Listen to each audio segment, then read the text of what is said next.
Gold trusted gold buyers మీరు తాకట్టు పెట్టిన బంగారాన్ని విడిపించి ఈ రోజు ఉన్న మార్కెట్ ధరకు కొనబడను. లేకుండా మన పర్సన్స్ కి దూరంగా ఒక experience, different type of experience.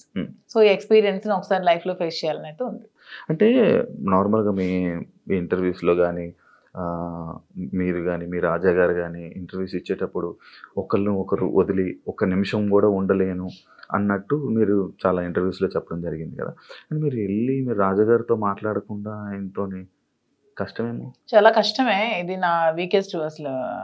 చాలా మూమెంట్ తలుచుకుంటేనే నాకు చాలా బాధ అనిపిస్తుంది. ఎందుకంటే శ్రీనివాస్ గారిని వదిలి నేను ఇన్ని రోజులు ఒక రోజు కూడా దూరంగా లేను. తను కూడా చూసుకోవడానికి ఎవరు లేరు నేను తప్పితే. సో ఇవన్నీ కొంచెం కష్టమే. అందుకనే ముందు నేను వెళ్ళలేదు. కానీ మళ్ళీ శ్రీని గారు ఎందుకు ఈ అవకాశాన్ని వదులుకోవాలి, నీకు వచ్చిన అవకాశాన్ని వెళ్ళు, నేను పర్వాలేదు ఉండగానే సపోర్ట్ చేస్తానని చెప్పి నన్ను కొంచెం మోటివేట్ చేసి పంపిస్తున్నారు. అంటే చాలా మంది కంటెస్టెంట్లు నేను చూసాను అనమాట.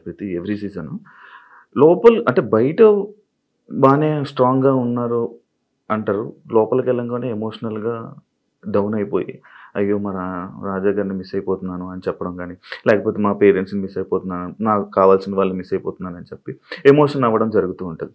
అది కొన్నిసార్లు సింపతి అని చెప్పి కూడా బయట పోటరీ అవుతుంటుంది.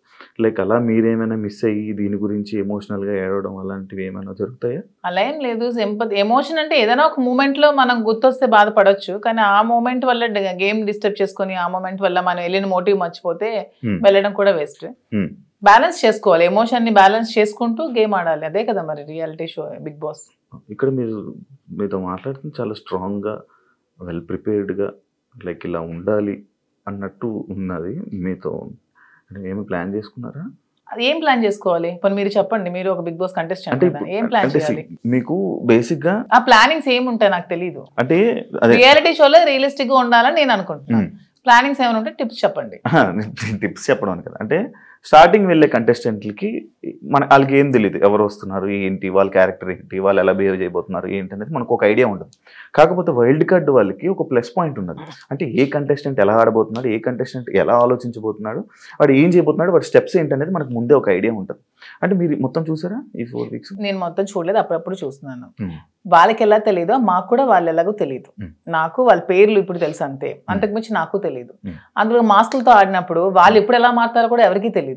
ఈ రోజు ఇలా ఉండొచ్చు, రేపొద్దున ఇంకొకలా ఉండొచ్చు. ఒక రోజు ఒకలా గేమ్ ప్లాన్ ఉంటుంది వాళ్ళు, ఇంకో రోజు ఇంకోలా ఉంటుంది. సో ఆ స్ట్రాటజీ కూడా కంప్లీట్ గా మనకు తెలియదు. తెలుస్తుంది అనేది అపోహ, అంతే కదా. ఈ రోజు మీ గేమ్ ప్లాన్ ఒకలా వాళ్ళు ప్లాన్ చేసుకోవచ్చు, నెక్స్ట్ మూమెంట్ కి వాళ్ళు మారొచ్చు. ఇలా కాదు నేను ఇంకోలా ఆడాలని మారొచ్చు. సో ఒకే స్ట్రాటజీ మెయింటైన్ అవ్వదు కదా. అంటే లైక్ మాస్క్లు అని చెప్పి అన్నారు కాబట్టి ఎవరైనా మాస్క్ పెట్టుకుని ఆడుతున్నట్టు అనిపిస్తుంది? అందరూ ఆడుతున్నట్టు అనిపిస్తుంది, ఎవరు జెన్యున్ గా లేరని అనిపిస్తుంది. మీరు వెళ్ళాక మిమ్మల్ని కూడా మాధురి గారు ఎందుకో మాస్క్ వేసుకొని ఆడుతున్నారు అని అంటే మీరేం? నేను వచ్చాక క్వశ్చన్ చేస్తే ఆన్సర్ నేను చెప్తాను, మీకు అలా అనిపిస్తే. నేను వెళ్ళిన తర్వాత మీకు నేను ఏమైనా మాస్క్ వేసుకున్నట్టు అనిపిస్తే, వచ్చిన తర్వాత మీరు ఇదే క్వశ్చన్ మీకు ఉంటే అప్పుడు ఆన్సర్ చేస్తాను. మిమ్మల్ని ఎప్పుడు ఇంటర్వ్యూలో తప్ప బయట